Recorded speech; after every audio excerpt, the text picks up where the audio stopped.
जय हिंद बच्चों, welcome in Hindi class and I am your Hindi teacher. बच्चों, आज मैं आप सबको हिंदी नवनीत में एक नया चैप्टर पढ़ाऊंगी जो कि पेज नंबर 76 पर है, गंगा। बच्चों, यह एक कविता है और इसका शीर्षक है गंगा। गंगा से आप सब अच्छी तरह वाकिफ़ हो गए। हमारे बनारस में भी गंगा प्रवाहित होती है। तो बच्चों, आइए मैं इस पाठ को आप सबके सामने प्रस्तुत करती हूँ।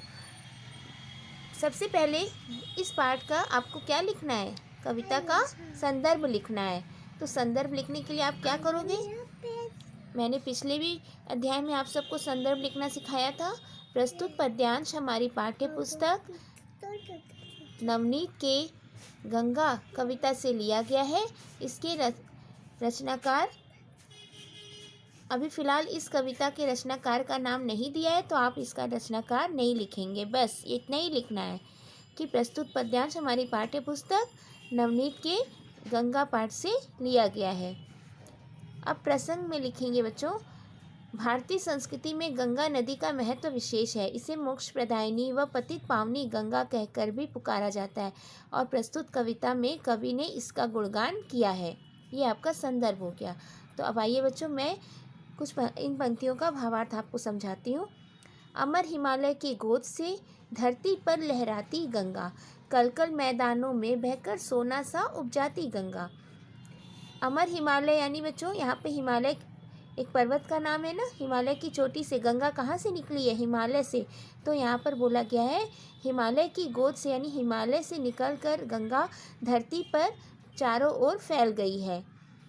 कलकल मैदानों में बहकर, और वो उसकी जो कलकल ध्वनि है, जब वो बहती है तो उसकी कलकल की जो ध्वनि है वह चारों ओर बह बहकर सोना सा उपजाती, यानी बच्चों खेतों को हरी भरी करती है, यानी खेतों को उपजाती है, खेतों को सींचती है।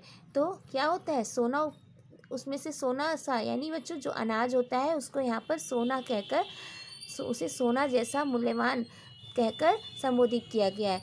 तो खेतों को सींचकर उसे सोना सा बना देती है। कौन? गंगा।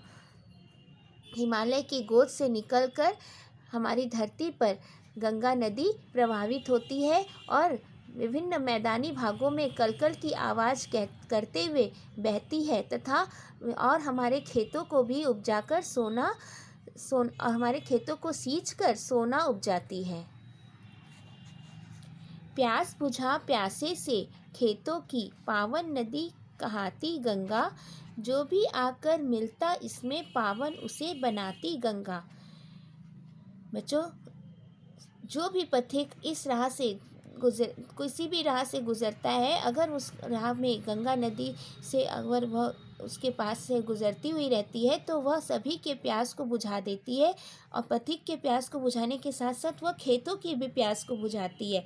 खेतों की प्यास यानी बच्चों उन्हें खेतों को सींचती है। पावन नदी पावन यानी पवित्र। गंगा जो है एक पवित्र नदी कहलाती है। जो भी आकर मिलता है इसमें, और बच्चों जो भी गंगा नदी के संपर्क में आता है, गंगा नदी उसे भी पवित्र बना देती है। नेक्स्ट अगली पंक्ति है बच्चों। जैसे जैसे बर्फ पिघलती अपने कदम बढ़ाती गंगा, बहकर शंभु जटाओं से भगीरथ कहलाती गंगा। मतलब जैसे जैसे हिमालय की बर्फ़ पिघलती है वैसे वैसे गंगा नदी अपने अपने रूप में आती है और आगे बढ़ती जाती है। बहकर शंभु की जटाओं से, शंभु यानी शिव जी शिव जी की जटाओं से निकलकर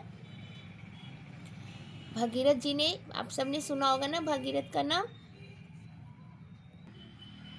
बच्चों, भगीरथ ने ही न तप करके गंगा को प्रसन्न कर दिया था और उनसे धरती पर आने के लिए प्रार्थना की थी। तो जब गंगा नदी धरती पर आ रही थी तो वह पूरे प्रवाह में आती तो क्या हो जाती? पूरी धरती प्रलय के समान हो जाती। तो उन्हें बहकर शंभु की जटाओं से, तो बच्चों यहाँ पे देखो शंभु की जटाओं से, यानी तब जब पूरी धरती पर प्रलय जैसा आ जाता तो गंगा नदी के आने का कोई महत्व होता नहीं। तो उस गंगा को शंभु यानी शिव जी ने अपनी जटाओं में बांध लिया और फिर धरती पर उन्हें भेजा।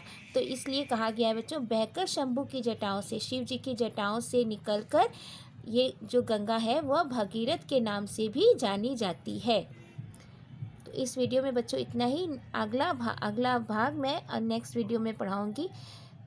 बच्चों आप सबको संदर्भ, प्रसंग और भावार्थ जो मैंने अभी आपको समझाया है, इसका आपको अपनी कॉपी में लिखना है। और फिर से आप पुनः प्रयास करिएगा, देखिएगा वीडियो को बार बार और पुनः अपने से भावार्थ लिखने का प्रयास करिएगा। थैंक यू बच्चों।